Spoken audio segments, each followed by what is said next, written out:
వైసీపీలో గులాబ్ జాములు, మైసూర్ పాకులు. ఏంటి స్వీట్ షాప్‌గా ఏమన్నా వైసీపీని మార్చేశారా అంటే, మార్చేసినట్టే కనిపిస్తుంది.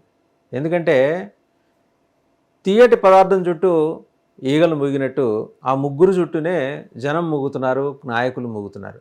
కానీ ఆ ముగ్గురు కూడా అధినాయకుడి దగ్గరికి వెళ్ళి తీసుకెళ్ళట్లా. ఈ పెద్ద కంప్లైంట్ వైసీపీలో. సరే, తాజా పరిస్థితుల్లో గనక చూసుకుంటే ఒకసారి వైవి సుబ్బారెడ్డి గారు సైలెంట్ అయిపోయారు. విజయసాయిరెడ్డి గారు సైలెంట్ అయిపోయారు. సజ్జల రామకృష్ణారెడ్డి గారు అదృశ్యం అయిపోయారు. ఇది కార్యకర్తలు, నాయకుల భావన.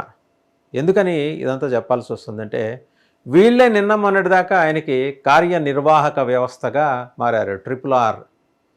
ఒక ఆయన సుబ్బారెడ్డి, ఇంకొక ఆయన విజయసాయిరెడ్డి, ఇంకొక ఆయన రామకృష్ణారెడ్డి. సో ట్రిపుల్ ఆర్ అనమాట. వీళ్ళ ద్వారా మరి ఎవరికి ఎంత ప్రయోజనం జరిగిందో కానీ పార్టీకి మాత్రం పెద్దగా ఒనుగురింది లేదు. పైగా సజ్జల గారి ద్వారా పార్టీ పూర్తిగా డ్యామేజ్ అయిపోయిందని చెప్పేసి నేరుగా మాట్లాడేవాళ్ళే వచ్చేసారు ఇవాళ. అది కూడా ఎక్కడ, వాళ్ళ దురదృష్టానికి వాళ్ళ సొంత ఛానల్లో మరి చాలా ప్రైమ్ ప్రజెంటర్, సీనియర్ జర్నలిస్ట్ ఆయన డిబేట్ కండక్ట్ చేసినప్పుడే వైసీపీకి పట్టిన వైరస్ సజ్జల రామకృష్ణారెడ్డి, అలాగే విజయసాయిరెడ్డి అని చెప్పేసి మొన్న మధ్య రవిచంద్రారెడ్డి గారని వైసీపీ నాయకులు, ఆయనకి పాపం గతంలో జగన్మోహన్ రెడ్డి గారు ఒక పదవి కూడా ఇచ్చారు.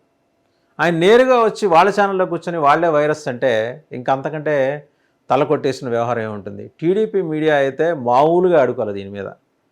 సొంత వాళ్ళే వచ్చి సొంత ఆఫీసులోనే కూర్చొని సొంత మనుషులకే కడుపు నిండా గడ్డి పెట్టి మరీ బయటకు వస్తుంటే ఇది చాలదా వైసీపీ గురించి చర్చించుకోవటానికి, చెప్పడానికి? మళ్ళీ మేము వచ్చి విడిగా వాళ్ళని ఏమన్నా అభియోగాలు మోపాలా, వాళ్ళ మీద వాళ్ళని తిట్టాలా అని. నిజంగా అంత దీనావస్థలోకి వైసీపీ ఎందుకు వెళ్ళిపోయింది? ఎందుకంటే ట్రాన్స్పరెన్సీ లేకపోవటం వల్ల, అడ్డుగోడలు వచ్చేయటం వల్ల, అలాగే తెరలుగా కట్టేవాళ్ళు వంది మాగదులు ఎక్కువ అవటం వల్ల. ఎవరు కూడా నేరుగా ముఖ్యమంత్రిని కలిసి మాట్లాడింది లేదు. కనీసం 60-70 మంది ఎమ్మెల్యేలకి ఆయన మొదటిసారి ప్రమాణ స్వీకారం చేసినప్పుడు చూడటమే, తర్వాత అసెంబ్లీలో ఆయన మాట్లాడుతున్నప్పుడు చూడటమే వాళ్ళ బెంచెస్లో కూర్చొని, అంటే ఆ వైసీపీ ఎమ్మెల్యేలు. ఈ తర్వాత ఇప్పుడు ప్రభుత్వం దిగిపోయిన తర్వాత బయటకు వచ్చి మాట్లాడటం, రికార్డెడ్ ప్రెస్ మీట్లు, లేకపోతే ఆయన ఏమన్నా చెప్పదలుచుకుంది సంక్షిప్తంగా సజ్జల రామకృష్ణారెడ్డి గారికి చెబితే ఆయన బయటకు వచ్చి సకల శాఖ మంత్రిగా అందరి తరఫున ఆయన మాట్లాడేటాలు. అది కదా మొన్న రవిచంద్రారెడ్డి మాట్లాడిన దాంట్లో అర్థం. వైరస్ లాగా పట్టుకుని, అంటే ఎంత లోపల ఆగొని ఉంటే ఆ మాట వస్తుంది, వైరస్ అనే మాట. విజయసాయిరెడ్డి, ఇంకా విజయసాయిరెడ్డి నయం కొంచెం, అంటే కంపేర్ టు సజ్జల రామకృష్ణారెడ్డి. ఎందుకంటే అసలు మనిషిని అప్రోచ్ అవ్వచ్చు విజయసాయిరెడ్డి గారిని. రామకృష్ణారెడ్డి గారిని అప్రోచ్ అవ్వడానికి 7-8 ద్వారాలు ఉంటాయి, ఒకటొకటి దాటుకుంటూ వెళ్ళాలి. ఐడెంటిఫైడ్ పీపుల్ తోటే మాట్లాడతారు. ఆయనలాగా వాళ్ళ అధినేతలా మాట్లాడతాడు. అసలు వాళ్ళ అధినేతని ఆయన అలా తయారు చేసిందే మన సజ్జల రామకృష్ణారెడ్డి గారని జనాంతికంగా అనే మాట నిజమే ఉండొచ్చు. మీరు ముఖ్యమంత్రి, మీరెప్పుడు మీ సీట్లోనే ఉండాలి మహాప్రభు, మీ తరఫున మేము మాట్లాడతాం, మీరు బయటికి రావటం ఏంటి, మీరు వచ్చి జనంతో మాట్లాడటం ఏంటి? మన వ్యవస్థలో ఎప్పుడు ప్రభువు నేరుగా ప్రజలతో మాట్లాడకూడదు. మాలాంటి వారం ఉన్నాం కదా, మేము అంతేవాసులు ఉన్నాం కదా, మేము మాట్లాడతాం మీ తరఫున, మీ మాటగా చెబుతాం. మరి లోపల ఎవరి మాట ఆయనకి ఎవరి మాటగా చేరేశారో, బయటకు వచ్చి ఆయన మాట అంటూ వీళ్ళ మాటలే చెప్పారో ఈ 5 ఏళ్ళలో మనం చూసాం. సో ఇంత విధ్వంసం జరిగిన తర్వాత పార్టీని పునర్నిర్మించే ప్రక్రియ మీద జగన్మోహన్ రెడ్డి ఫోకస్ పెట్టారా? ఈ గులాబ్ జాముల్ని, మైసూర్ పాకుల్ని ఆయన ఇంకా ప్లేట్లో ఎదురుగుండా పెట్టుకొని అలా ఎంజాయ్ చేస్తున్నారా? సరే, మంచికో చెడుకో ఆయన కార్యక్రమం పోస్ట్పోన్ చేసుకున్నారు. లండన్ వెళ్లాల్సిన కార్యక్రమం, వారి కుమార్తె పుట్టినరోజు సందర్భంగా వెళ్ళాలనుకున్నారు. వరదల కారణంగా పోస్ట్పోన్ చేసుకున్నారు. దాని మీద ఇంత రాద్ధాంతం జరుగుతుంది. ఆయన పాస్పోర్ట్ ఎక్స్టెన్షన్కి హైకోర్టు నో చెప్పిందిట. జగన్మోహన్ రెడ్డి గారు తీవ్రమైన షాక్లోకి వెళ్ళిపోయారట. మరి ఆయన వెళ్ళారో లేదు కానీ గడిచిన 4-5 రోజులుగా రోజుకి 200-300 షాకులు ఇస్తున్నారు ఆయనకి.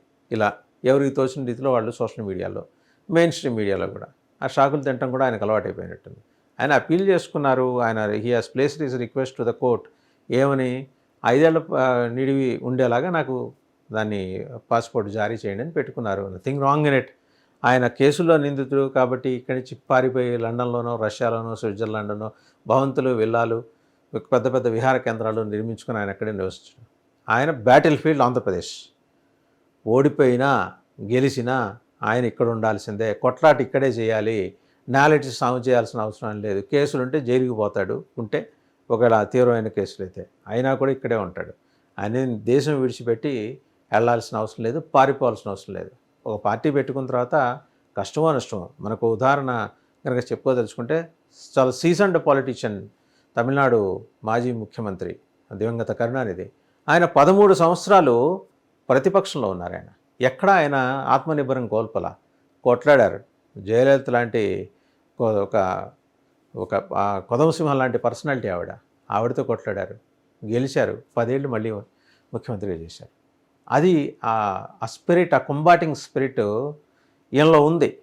ఈయనలో లేదని చెప్పేసి ఉత్తినే ఇలాంటి పిచ్చి కథనాలు చేసినందువల్ల ప్రయోజనం ఏం లేదు. అయితే జగన్మోహన్ రెడ్డి గారు తెలుసుకోవాల్సింది ఏంటంటే, ఇక్కడ తనలో పోరాట స్ఫూర్తి ఉంటే సరిపోదు, తన జనంతో పాటు కలిసి నడవాలి అని. 5 ఏళ్ల పాటు ఆయన్ని తాడేపల్లి బంగ్లాకి బందీని చేశారు. ఇదిగో ఈ గులాబ్ జాములే బందీని చేశారు ఆయన్ని. బయటికి రాలా. ఎవరి రోల్ ఎంతో తెలియదు. 30%, 40%, 60% ఈ ముగ్గురులో ఎవరెవరి కాంట్రిబ్యూషన్ ఎంతో తెలియదు. బట్ పార్టీ దుంపనాశనం అయిపోయింది. ఈరోజు 151 మధ్యలో 5 కాకెత్తుకు పోయి 11 మిగిలాయి.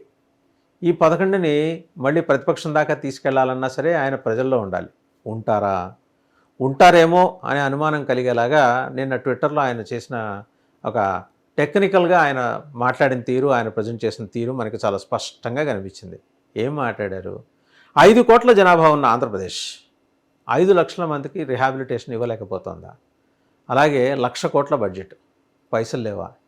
ఇవన్నీ అడిగారు. వ్యవస్థలు ఏమైనాయని ప్రశ్నించారు. తమాషా ఏంటంటే అది ఆయన ప్రశ్నించడమే అర్థం కాని విషయం, అర్థం లేని విషయం. వ్యవస్థలన్నీ అటకెక్కి కూర్చునేలా చేసింది మీరు. ఇవాళ వ్యవస్థలు ఏమైపోయాయని 3 నెలల వ్యవధిలో ప్రభుత్వాన్ని ప్రశ్నించడం వల్ల ప్రయోజనం లేదు జగన్మోహన్ రెడ్డి గారు.